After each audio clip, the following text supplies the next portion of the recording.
नमस्कार दोस्तों, लाल किताब के ट्यूटोरियल्स में आपका स्वागत है। आज हम लाल किताब के बहुत ही इम्पोर्टेंट कंसेप्ट्स के बारे में बात करने वाले हैं, जिसमें एक कंसेप्ट है बिल मुकाबिल ग्रह कौन कौन से होते हैं और बिल मुकाबिल की कंडीशन क्या होती है। और दूसरा जो हमारा एक डिस्कशन का टॉपिक रहेगा वो रहेगा जड़, यानी कि किसी ग्रह की जड़ में जब कोई दुश्मन आ जाता है या फिर वो दुश्मन आने के कारण कौन से ग्रह को और कैसे खराब करता है, वो जड़ किस तरह से हम देखते हैं, वो आज हम इस ट्यूटोरियल में कवर करने वाले हैं। दोस्तों, ये बिल मुकाबिल और जड़ में किसी का दुश्मन ग्रह का होना, ये हमारी प्रिडिक्शंस के मायनों को ही बदल देता है। अगर मान लीजिए बिल मुकाबिल कंडीशन बन रही है, तो वहाँ पर जो है दोस्त ग्रह होंगे वो दुश्मनों की तरह ट्रीट करेंगे, और मान लीजिए जहाँ पर जड़ में कोई दुश्मन ग्रह बैठ जाता है, किसी ग्रह की जड़ में अगर बैठता है, तो वहाँ पर भी वो है जो जिस खाने में बैठा है उसको भी खराब करता है और साथ ही साथ जो है उससे संबंधित ग्रह को भी खराब करता है। तो दोस्तों, यहाँ पर मैंने कुछ एग्जांपल्स आपको समझाने के लिए यहाँ पे ड्रॉ किए हुए हैं। तो सबसे पहला हम एग्जांपल समझते हैं, एग्जांपल नंबर 1। यहाँ पे देखिए कि बुध खाना नंबर 4 में है और चंद्रमा यहाँ पर खाना नंबर 7 में है और केतु यहाँ पे देखिए खाना नंबर 6 में है। अब यहाँ पर जो है बिल मुकाबिल कंडीशन कैसे बनेगी कि बुध और चंद्रमा ने आपस में अपने घरों को बदल रखा है। यहाँ पर जो है घर की अदला बदली हो रखी है, यानी कि चंद्रमा के घर में जो है बुध है और जो है ये 7वां घर जो होता है शुक्र, और जो है बुध का घर है यहाँ पे चंद्रमा है। अब यहाँ पर जो है ये देखिए दोनों ने आपस में जो है अपनी राशियां बदल रखी हैं, और इसके साथ साथ यहाँ पर अब जो है केतु भी यहाँ पे 6वें घर में है, जहाँ पे बुध की जो है जो पक्का घर माना जाता है। अब यहाँ पर जो है कंडीशन कैसे बनेगी, अब देखिए चंद्रमा जो है केतु और चंद्रमा की आपस में दुश्मनी है।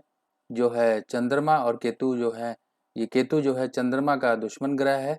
यहाँ पर ये जो है दोस्त ग्रह है, एक तरीके से मान ले तो बुध का है।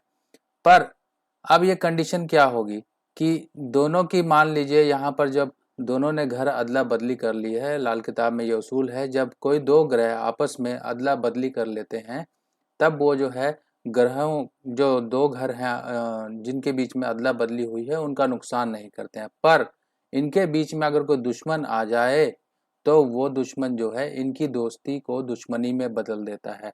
अब यहाँ पर दुश्मनी कैसे क्रिएट होगी, मान लीजिए ये यहाँ पर दो दोस्त हैं, तो यहाँ पे चंद्रमा का जो दुश्मन जिसको बुध ने पनाह दी हुई है 6वें घर में, तब यहाँ पर एक सिंपल से एग्जांपल में समझिए, दो दोस्त हैं, दो दोस्त में से एक दोस्त के जो है एक दोस्त का मकान है जिसमें वो अपने दूसरे दोस्त के दुश्मन को ठहरा देता है। तो यहाँ पे दो दोस्तों के बीच में ये दुश्मनी और जो मिसअंडरस्टैंडिंग्स क्रिएट हो जाएंगी कि है तो ये मेरा दोस्त, मगर मेरे दुश्मन को ये सपोर्ट कर रहा है, मेरे दुश्मन को ये जो है कुछ ना कुछ जो है कहीं ना कहीं रूप से फ़ायदा पहुंचा रहा है।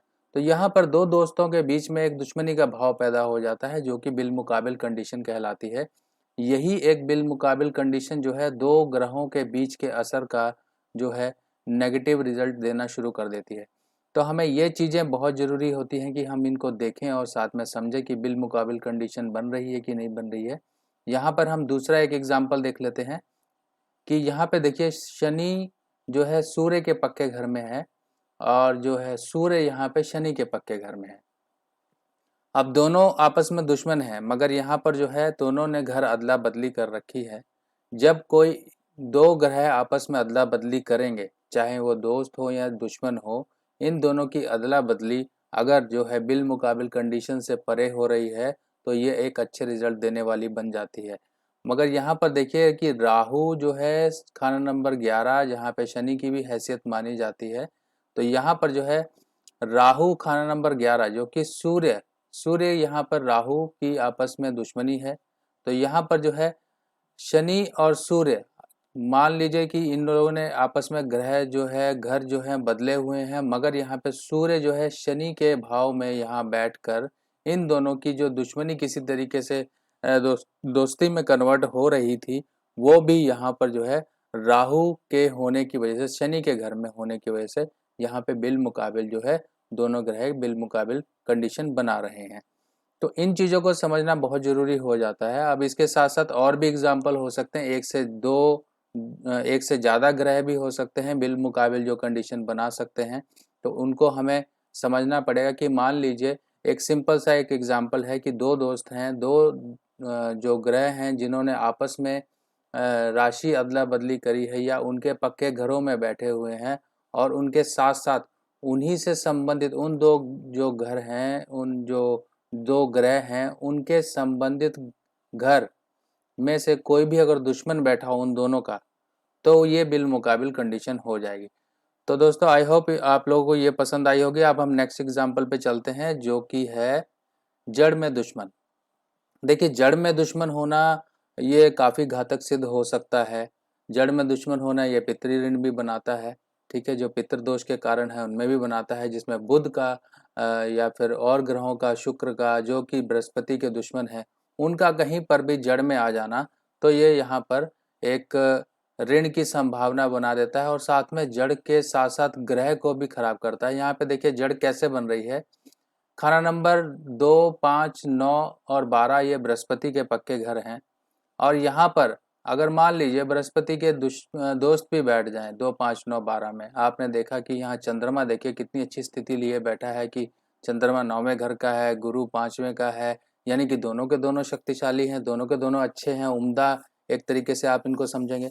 पर यहाँ पर आपकी यहाँ पर थोड़ी सी भूल हो सकती है, क्योंकि अब यहाँ पर खाना नंबर 9 में बैठे चंद्रमा और इसकी जड़ में बैठे हुए बुध के कारण यहाँ पर ये जो है जो एक प्लेसमेंट है दोनों ग्रहों की आपस में, जो इन्होंने स्थान ग्रहण किया हुआ है, यही काफ़ी नेगेटिव हो जाता है।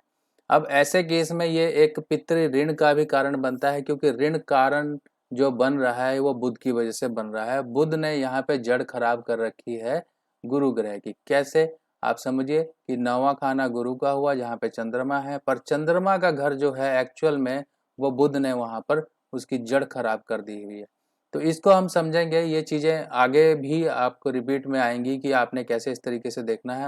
आने वाली पोस्ट में मैं एक अलग से आपको जड़ के ऊपर बताऊंगा, जिसमें कि पितृ ऋण के 3 तरह के कारण हो सकते हैं। पहला कारण, दूसरा कारण, तीसरा कारण, उसमें किस तरीके से ग्रह आपस में जड़ अदला बदली करके जो है पितृ ऋण के जो है लक्षण आपको और कारण दिखाएंगे। अब यहाँ पे देखिए एग्जाम्पल नंबर 4 को समझिए कि यहाँ पर जड़ में दुश्मन किस तरीके से आया हुआ है। गुरु यहाँ पे देखिए लगन में है, मंगल यहाँ देखिए 5वें घर में है, गुरु के पक्के घर में यहाँ पर है, ठीक है ना। मगर यहाँ पर तीसरा घर जो मंगल का है वहाँ पर राहु, जो कि गुरु का कट्टर दुश्मन या बराबर का ग्रह है। तो यहाँ पर जो है पितृ ऋण कारण जो है, पितृ दोष का कारण गुरु को राहु, शुक्र या बुध में से कोई भी एक या इनमें से एक से ज़्यादा ग्रह दे सकते हैं। तो यहाँ पर जो है एक कारण देखिए, जड़ में दुश्मन जो है वो राहु है। राहु किसकी जड़ में है? मंगल की जड़ में है। यहाँ पे मंगल देखिए, मंगल यहाँ पे गुरु के पक्के घर में है। तो यहाँ पर ये कंडीशन जो है एक जड़ में दुश्मनी पैदा करने वाले होते हैं, यानी कि छुपे छुपाए जो होते हैं दुश्मन एक तरीके से बैठे होते हैं, जो कि आप अगर मान लीजिए आप समझ रहे हैं कि यहाँ पे मंगल भी बहुत अच्छा बैठा हुआ है, यहाँ पर जो है गुरु भी बहुत अच्छा है, तो हम समझेंगे कि शायद कई लोगों को ये होता है कि मेरी कुंडली में ये ग्रह अच्छे हैं फिर भी मुझे रिजल्ट नहीं मिल रहे हैं। कारण यही होता है कि हम उनके जो है बेसिक फैक्टर जो है व्याकरण को जब तक नहीं समझेंगे, ग्रामर की पूरी बारीकियों को नहीं समझेंगे कि इसमें बिल मुकाबिल ग्रह क्या है, जड़ में दुश्मन क्या है, साथी ग्रह कौन से हैं, दुश्मन ग्रह कौन से हैं, दोस्त ग्रह कौन से हैं, बराबर के ग्रह कौन से हैं, कब ग्रह दुश्मनी करता है, कब ग्रह टक्कर खाता है, सब चीज़ों को हमें समझना पड़ेगा। अगर हम ये चीज़ अपने बेसिक फंडा से अपने क्लियर रखेंगे तभी हमें आगे बढ़ने का जो है फ़ायदा है। क्योंकि जब तक हम बेसिक चीज़ों को नहीं समझेंगे तब तक हमारी प्रेडिक्शन और हमारा नज़रिया ही गलत रहेगा किसी टेबे को देखते समय। तो हमेशा जो लोग मुझे कमेंट में 1 या 2 ग्रह कमेंट करके पूछते हैं कि इसका उपाय बताएं, तो प्लीज़ उनसे मेरी रिक्वेस्ट है वो मुझे ऐसे ना पूछे। अगर आपको पूछना ही है मुझे व्हाट्सएप करें और अपना पूरा टेवा साथ में जो है कुंडली की एक स्क्रीनशॉट जरूर भेजें, ताकि बाकी सब ग्रहों को भी देख सकूं और उनका अगर कोई सजेस्टेड रेमेडी है तो आपको साथ के साथ बता दिया जाए। पर पूरी जो है कंसल्टेशन एक्सपेक्ट ना करें, क्योंकि यहाँ पर जो है पर्सनल कंसल्टेशन मैं नहीं देता हूँ। पर्सनल कंसल्टेशन के लिए जो है आपको अपॉइंटमेंट बुक करनी पड़ेगी, तभी मिल पाएगी। और अगर किसी की कोई ऐसी क्वारी है जिससे ग्रुप में जो कमेंट सेक्शन में अगर वो कोई ऐसा क्वेश्चन पूछता है व्यूअर, जिससे और लोगों का भी फ़ायदा हो सकता है या और लोगों को भी जानकारी मिलती है, तो उसका जवाब देने में मैं देर नहीं लगाता हूँ। उसका जवाब तुरंत और तुरंत आपको मिल जाता है, ताकि और लोग भी उस आंसर को देख के समझ सकें या उस आंसर से अपना कुछ फ़ायदा ले सकें। नॉलेज उससे भी गेन होती है। कमेंट और फीडबैक में इसीलिए आपको कहता हूँ कि करते रहो, जिससे कि और व्यूअर्स का भी फ़ायदा हो सके। तो दोस्तों, अभी आप ये जो है ये फार्मूलाज और ये जो प्लानिटरी एक तरीके से ग्रहों की एक अलाइनमेंट है, इनको आप समझ लीजिए। और साथ ही साथ और जो है आप इसके साथ साथ प्रैक्टिस भी करिए, ताकि जो है आपको बिल मुकाबिल जड़ में दुश्मन इनके एक कंसेप्ट का जो एक आइडिया है, पूरा का पूरा एक व्यू है, वो क्लियर हो जाए। तो इससे क्या होगा, आपकी प्रेडिक्शन भी अच्छी हो जाएगी और साथ ही साथ आप अपने ग्रहों को भी समझ लेंगे कि किस तरीके से ग्रह अच्छा है। किस्मत का ग्रह, जैसे कि आपने अगर आप अभी नेक्स्ट पोस्ट भी आ जाएगी जल्दी से, किस्मत का ग्रह इसमें बात करेंगे। अब किस्मत के ग्रह को हम कैसे फाइंड आउट करें, यहाँ पे हमने तो देख लिया कि ये ग्रह अच्छे हैं, पर गलती यहाँ पे हम ये कर देंगे कि यहाँ पर अच्छे होने के बावजूद भी वो ग्रह जो है खराब है। तो इसको समझना बहुत ज़रूरी है, तभी हम किसी उम्दा या उच्च ग्रह के रिजल्ट देने वाले को ढूंढ सकते हैं। तो दोस्तों, नेक्स्ट पोस्ट में फिर मिलेंगे, तब तक के लिए मुझे इजाज़त दीजिए। नमस्कार।